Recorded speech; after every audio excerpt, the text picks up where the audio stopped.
Antes de empezar, quiero saber, ¿desde qué lugar están viendo esto? Comenten abajo. Toledo, 1998. La ciudad dormía bajo un cielo de octubre cargado de nubes grises, con un aire que olía a piedra húmeda y a leña quemada. Las calles empedradas del casco antiguo resonaban con los pasos de los últimos transeúntes, mientras los bares cerraban y las farolas parpadeaban como ojos cansados. Pero en las afueras, en una casa rural abandonada en la carretera hacia Consuegra, algo más oscuro despertaba. La casa, conocida como la Finca del Olvido, era un caserón de 2 pisos con paredes de adobe agrietadas, ventanas tapiadas y un sótano que nadie había abierto en décadas. Los vecinos decían que estaba maldita, que los perros ladraban sin razón cuando pasaban cerca. Nadie imaginaba que, bajo esas tablas podridas, un hombre estaba dando los primeros pasos hacia una galería de horrores.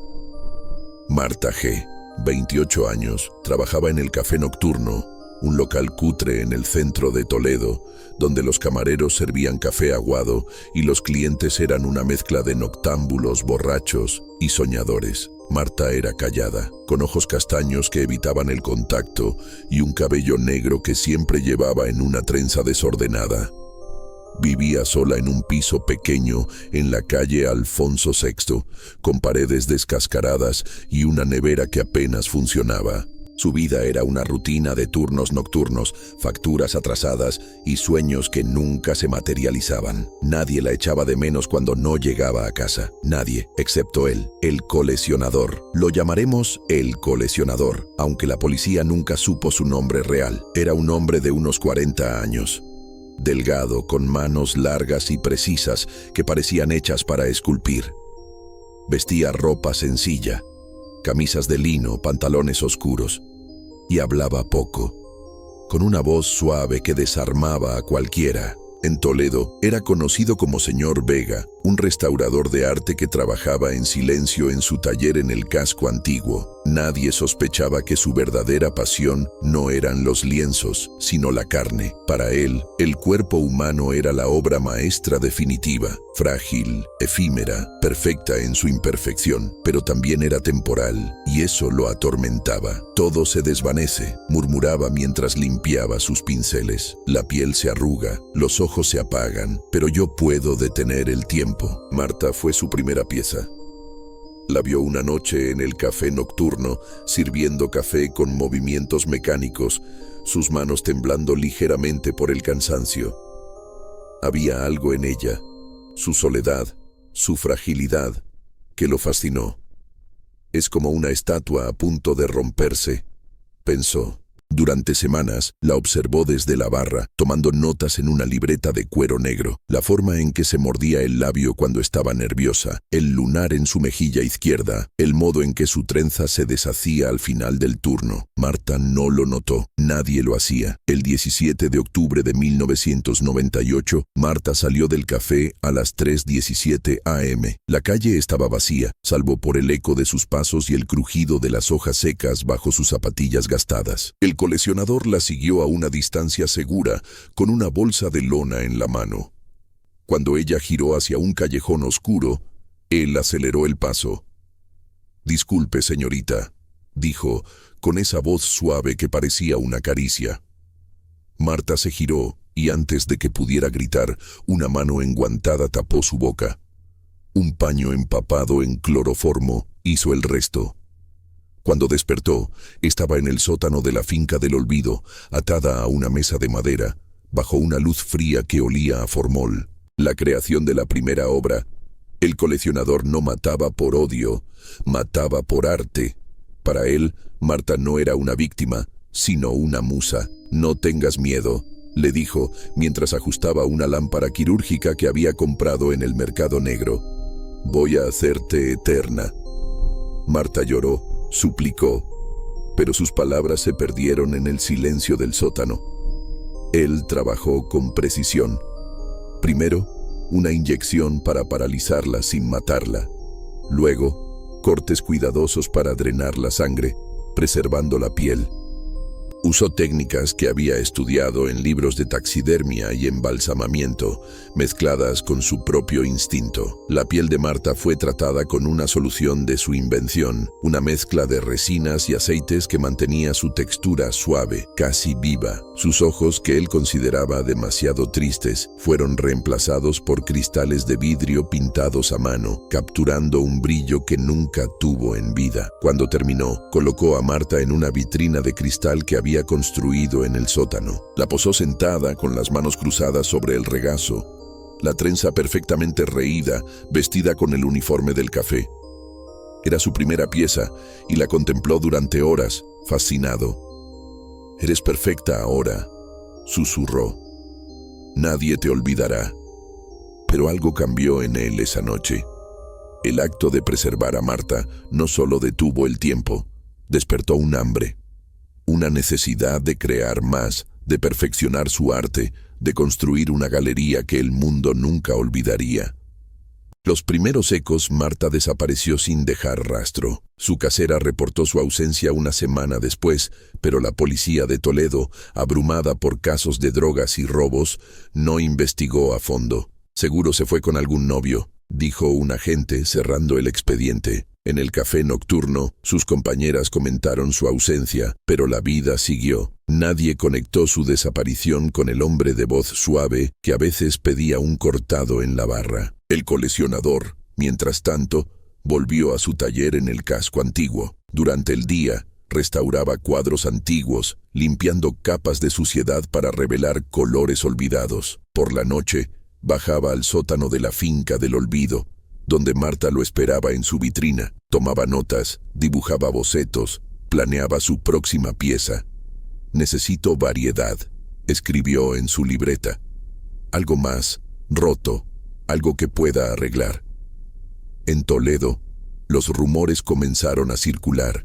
Un camionero juró haber visto una figura arrastrando algo pesado cerca de la carretera a Consuegra. Una anciana dijo que los perros aullaban todas las noches frente a la casa abandonada, pero nadie investigó. No aún. El cierre del capítulo. El 30 de octubre, el coleccionador volvió al café nocturno. Esta vez no buscaba a Marta. Sus ojos se posaron en un hombre en la barra, con manos temblorosas y una cerveza a medio terminar. Tomás R., 34 años, mecánico, alcohólatra en recuperación. Había recaído esa noche y su rostro llevaba las marcas de una vida que se desmoronaba. El coleccionador sonrió, tomando un sorbo de su cortado. «Tú», pensó, «serás mi próxima obra, te purificaré». En el sótano, Marta seguía en su vitrina, sus ojos de cristal brillando bajo la luz fría. La galería había comenzado. Toledo, marzo de 1999. La primavera llegaba tarde, con un viento frío que arrastraba hojas secas por las calles empedradas del casco antiguo.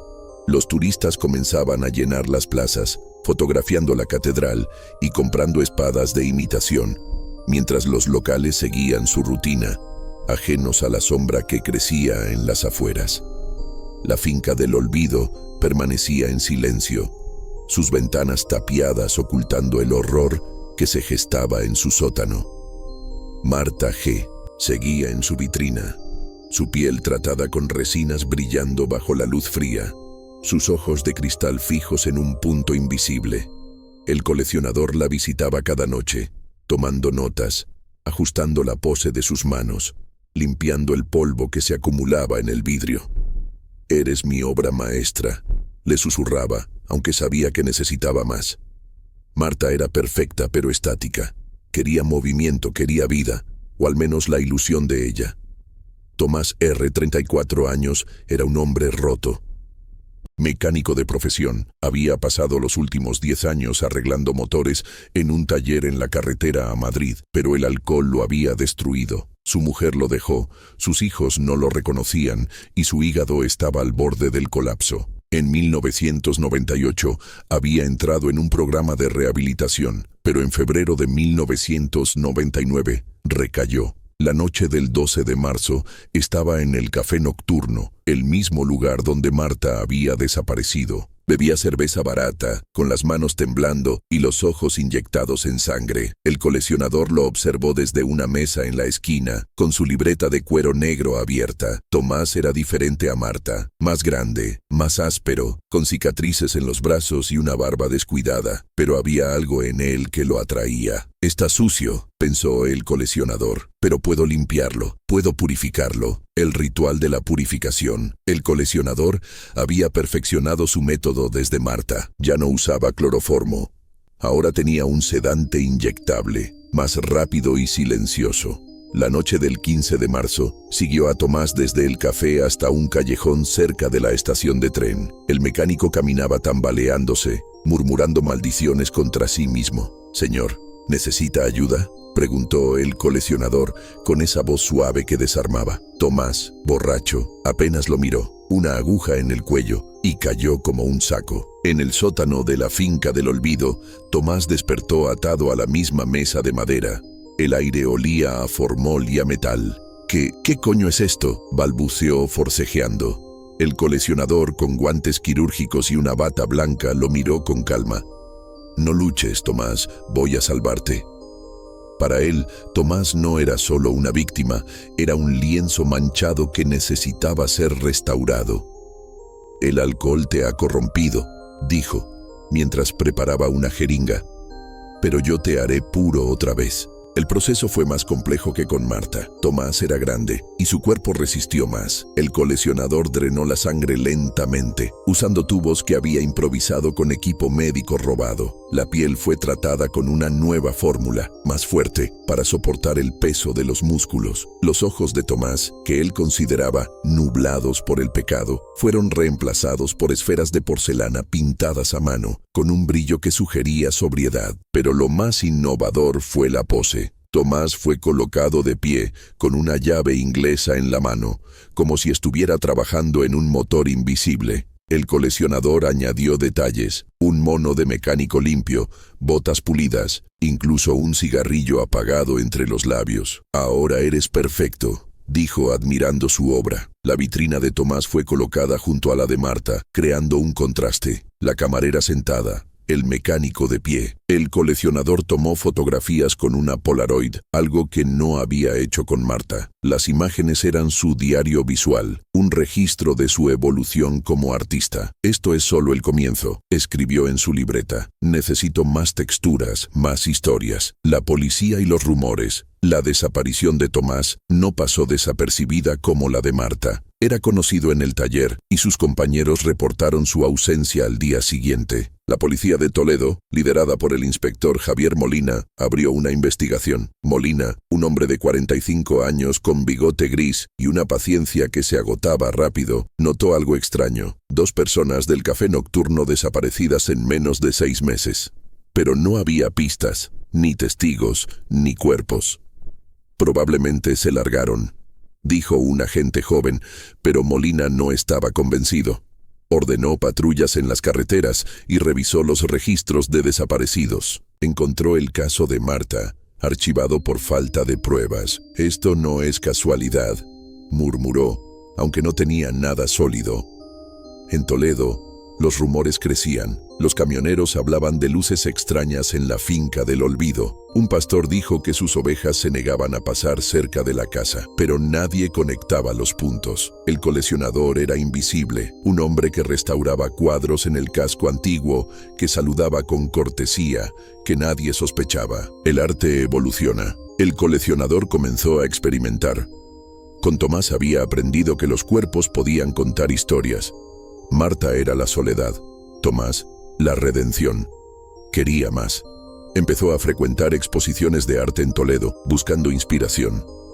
En abril de 1999, asistió a una muestra en la Galería Cervantes, donde una joven estudiante presentó esculturas de arcilla. Isabel, de 19 años, era todo lo que él buscaba. Apasionada, frágil, con manos manchadas de pintura y ojos que brillaban cuando hablaba de su trabajo. «El arte es eterno», dijo ella en su presentación. El coleccionador sonrió desde el fondo. Pronto lo será, pensó. En el sótano las vitrinas de Marta y Tomás brillaban bajo la luz fría. El coleccionador añadió un tocadiscos viejo, poniendo música clásica mientras trabajaba. Necesitan compañía, dijo, ajustando la llave inglesa en la mano de Tomás. La galería crecía, y su hambre también. Toledo, noviembre de 1999. El otoño pintaba los tejados de un naranja apagado, y el río Tajo corría lento bajo el puente de Alcántara, como si supiera que algo podrido flotaba en sus aguas. En el casco antiguo, las tiendas de souvenirs cerraban temprano, y los bares llenaban sus terrazas con el humo de cigarrillos y el aroma a café. Pero en la finca del olvido, el tiempo se había detenido. El sótano, ahora iluminado por lámparas quirúrgicas y velas negras, era un taller de pesadillas. Marta G. seguía sentada en su vitrina, con su uniforme de camarera impecable. Tomás R. estaba de pie junto a ella, con la llave inglesa en la mano y una expresión de serenidad que nunca tuvo en vida. El coleccionador los contemplaba cada noche, tomando notas, ajustando detalles. Falta movimiento, murmuraba. Falta vida. Isabel D., 19 años, era una estudiante de Bellas Artes en la Universidad de Castilla-La Mancha. Delgada, con cabello castaño rizado que siempre llevaba suelto y manos manchadas de arcilla y pintura, Isabel vivía para el arte. Su exposición en la Galería Cervantes había sido un éxito modesto. Esculturas de figuras humanas retorcidas, hechas de arcilla y alambre, que parecían gritar en silencio. El cuerpo es un lienzo que se destruye, dijo en su presentación. El coleccionador, sentado en la última fila, anotó cada palabra. Isabel era diferente, no estaba rota como Marta o Tomás. Era vibrante, creativa, pero para él eso era un defecto. Demasiado caótica, pensó. Necesita orden, necesita eternidad. La casa de la musa. El coleccionador comenzó a seguirla. Sabía su rutina. Clases por la mañana, tardes en el taller de la universidad, noches en su piso compartido en la calle Santa Úrsula. Isabel era descuidada. Dejaba la puerta entreabierta cuando pintaba, escuchaba música alta, hablaba sola mientras moldeaba arcilla. El 3 de diciembre de 1999 la abordó en la galería durante una segunda exposición. Tu trabajo es fascinante, dijo, con su voz suave. Isabel, halagada, sonrió. Gracias. Intento capturar el alma en el cuerpo. Él asintió, tomando una Polaroid mental. Pronto lo harás para siempre. La noche del 7 de diciembre, Isabel salió del taller a las 11:42 p.m. Llevaba una mochila llena de herramientas y arcilla seca en las manos. El coleccionador la esperaba en un callejón cerca de la plaza de Zocodover. Esta vez no usó sedantes. Quería que ella estuviera consciente al principio, que viera su visión. Isabel, llamó, y cuando ella se giró, una cuerda de alambre se cerró alrededor de su cuello. No la mató de inmediato, la arrastró, semi-inconsciente, hasta su furgoneta. En el sótano, la ató a una silla, no a la mesa. Quiero que entiendas, dijo, mientras ella jadeaba. Tu arte es efímero. Yo te haré eterna. La obra más ambiciosa. El proceso con Isabel fue una obra maestra. El coleccionador usó una técnica nueva.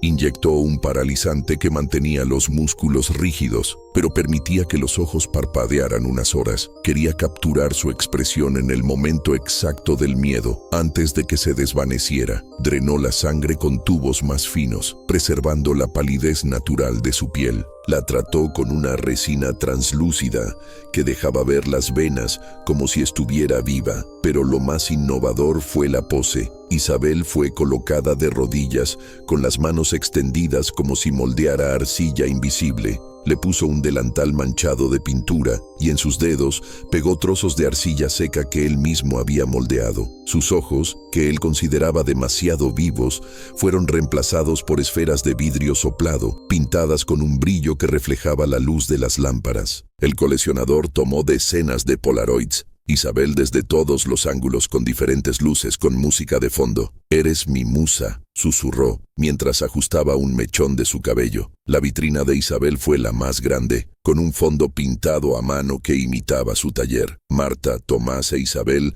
formaban ahora un tríptico: la soledad, la redención, la creación. «Esto es arte», escribió en su libreta. «El mundo no está listo, pero lo estará. La policía se acerca». La desaparición de Isabel fue un escándalo. Era estudiante, conocida en la universidad, y su exposición había aparecido en el periódico local. El inspector Javier Molina reabrió los casos de Marta y Tomás. 3 personas en un año, todas vinculadas a Toledo. «Esto no es casualidad», dijo en una reunión con su equipo. Encontraron un patrón. Todas las víctimas eran solitarias, vulnerables, y habían sido vistas en lugares públicos antes de desaparecer. Molina ordenó registros en casas abandonadas, incluyendo la finca del olvido. Pero el propietario, un anciano que vivía en Madrid, juró que nadie había entrado en años. En el café nocturno, los rumores eran inevitables. «Es un secuestrador», dijo una camarera. «O un loco», respondió otro cliente. Pero nadie miraba al hombre de voz suave que a veces pedía un cortado. El coleccionador seguía restaurando cuadros, saludando con cortesía, invisible. El siguiente paso, el coleccionador comenzó a coleccionar detalles. Con Isabel había aprendido que los objetos personales añadían narrativa. Guardó su mochila, sus pinceles, un cuaderno con bocetos. «Necesito más historias», pensó. En enero de 2000 empezó a frecuentar un taller de costura en el barrio de Santa Bárbara. Elena M., 42 años, era una costureira solitaria, con ojeras profundas y una vida marcada por la depresión. El coleccionador la vio cosiendo un vestido, sus manos temblando ligeramente. «Tú», pensó, «serás mi próxima pieza. Te coseré para siempre». En el sótano las vitrinas brillaban. El coleccionador añadió un espejo roto reflejando las figuras desde ángulos imposibles. «La galería crece», escribió, «y el mundo aún no lo sabe». Toledo, septiembre de 2000. El calor del verano se aferraba a las piedras como una fiebre, y el olor a pan recién horneado se mezclaba con el polvo de las obras en la plaza de Zocodover. Los turistas seguían llegando, pero los locales empezaban a mirar por encima del hombro. 4 desapariciones en 2 años.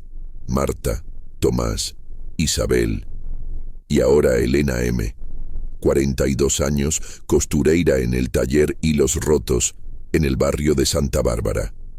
Elena era una mujer callada, con dedos ágiles y ojos que parecían haber llorado toda una vida. Vivía sola en un piso sobre el taller, con paredes cubiertas de patrones y retales. Su depresión era un secreto a voces. Tomaba pastillas, bebía vino barato y cosía hasta altas horas. El coleccionador la vio por primera vez en junio, cuando llevó un abrigo para arreglar. «Necesita un botón», dijo. Ella asintió sin mirarlo a los ojos, pero él vio más. Vio la curva de sus hombros caídos, la piel pálida bajo la luz de la lámpara, el temblor de sus manos. «Estás rota», pensó, «pero yo te coseré para siempre». La costura de la muerte, Elena desapareció el 14 de septiembre. Cerró el taller a las 8:07 p.m., según la cámara de seguridad de la panadería de enfrente. El coleccionador la esperaba en la puerta trasera, con una aguja hipodérmica oculta en la manga. «Señora Elena, olvidó esto», dijo, mostrándole un retal de seda. Cuando ella se agachó para recogerlo, la aguja entró en su cuello.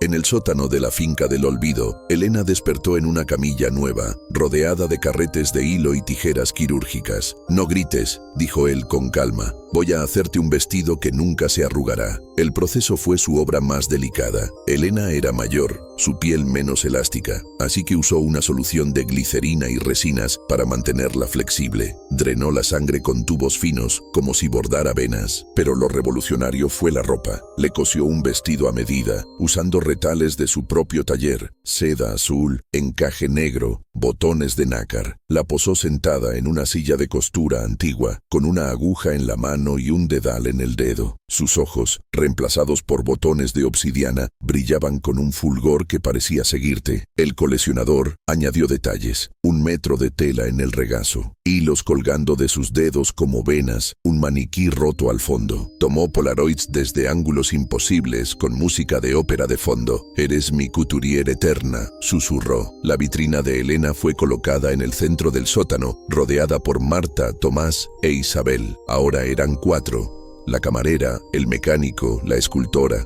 la costureira. El coleccionador pintó un mural en la pared, un taller imaginario donde todas trabajaban juntas, eternas. «Esto es una sinfonía», escribió en su libreta. «Falta el caos». La ciudad en pánico. La desaparición de Elena fue la gota que colmó el vaso. El inspector Javier Molina convocó una rueda de prensa. «Tenemos un patrón claro», dijo con el rostro demacrado. «Personas solitarias, vulnerables, desaparecidas sin rastro». Los periódicos locales titubearon. «Secuestrador en serie en Toledo». La televisión nacional envió reporteros. Los vecinos cerraban con doble llave. Los bares vaciaban temprano. Molina revisó la finca del olvido de nuevo, pero el candado estaba intacto y el dueño seguía en Madrid. «Algo no encaja», murmuró. En el taller Hilos Rotos encontraron un retal de seda con una mancha sospechosa. Análisis: sangre humana, tipo O+, pero no coincidía con Elena. Molina lo guardó como pista. Los rumores crecían.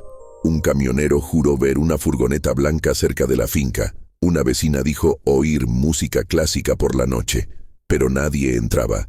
El error y el siguiente paso. El coleccionador cometió su primer error con Carlos F., 25 años, camionero. Lo vio el 3 de noviembre de 2000 en una gasolinera de la A42. Carlos era grande, tatuado, con una vida nómada. No encajaba en el patrón, pero estaba solo, y el coleccionador actuó por impulso. Lo sedó en el baño de la gasolinera. Lo metió en la furgoneta.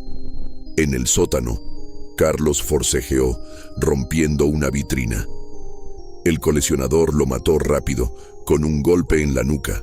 «No eres arte», gruñó, pero lo preservó igual, de pie, con una gorra de camionero, un mapa en la mano, ojos de cristal opaco. La vitrina rota fue reparada, pero el error lo puso nervioso. «Necesito control», escribió. En enero de 2001, la atención mediática explotó con Adriana Cunto, 31 años, profesora primaria querida en el Colegio San Juan de la Cruz. Desapareció el 12 de enero tras una reunión de padres. Molina encontró una conexión. Todas las víctimas habían sido vistas en lugares públicos. «Es alguien que observa», dijo. La ciudad entró en histeria. Los padres no dejaban solos a sus hijos. El coleccionador, sin embargo, seguía. En el sótano, las 6 vitrinas formaban un círculo. Añadió luces LED, un sistema de humidificación. «La galería respira», escribió, pero la policía se acercaba, y él lo sabía. Toledo, octubre de 2002. El aire olía a castañas asadas y a miedo. Los bares cerraban a las 10 p.m.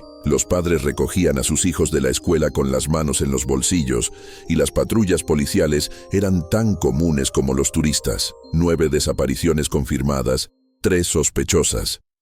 El inspector Javier Molina no dormía. Su bigote estaba más gris, sus ojos hundidos. «Es uno de nosotros», repetía en las reuniones. «Alguien que camina entre nosotros». La prensa lo llamaba el fantasma de Toledo.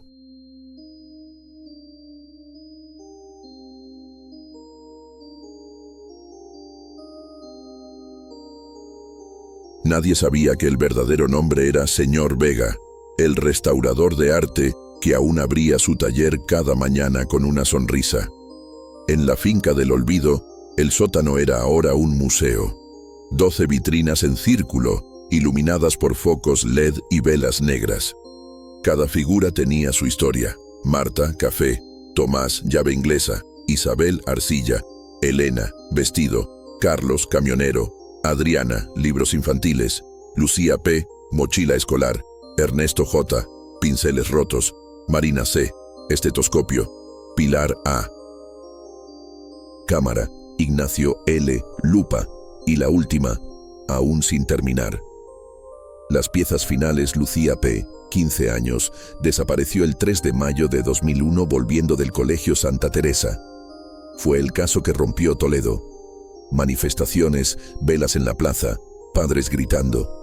El coleccionador la posó de rodillas con la mochila al hombro y un cuaderno abierto como si estudiara.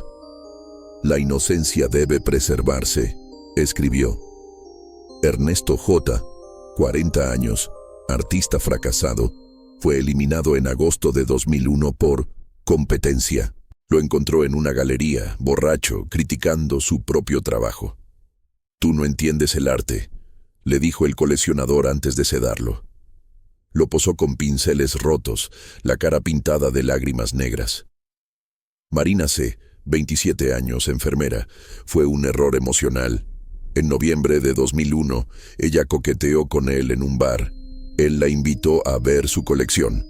En el sótano, la posó con un estetoscopio, los ojos de cristal brillando como si aún escuchara latidos. Pilar A., 33 años, fotógrafa, fue la más peligrosa. En marzo de 2002, lo siguió por curiosidad. Dejó una cámara con fotos borrosas de la finca. El coleccionador la posó con la cámara colgando, los dedos aún en el disparador. «Tú querías pruebas», susurró. Ignacio L., 29 años, investigador privado, fue contratado por la familia de Lucía. En junio de 2002 se acercó demasiado. Lo encontró vigilando la finca. Lo sedó. Lo posó con una lupa en la mano y un mapa de Toledo. «Tú casi me atrapaste», escribió. La última musa, Sofía R., 23 años, desapareció el 27 de septiembre de 2002. Era camarera en el café nocturno, como Marta. El coleccionador la vio sirviendo con una sonrisa cansada. «Cerramos el círculo», pensó. La posó de pie, con una bandeja, pero aún no había terminado. Quería algo especial. Un autorretrato. Planeaba posarla frente a un espejo, con su propia imagen reflejada, pero él mismo dentro del reflejo.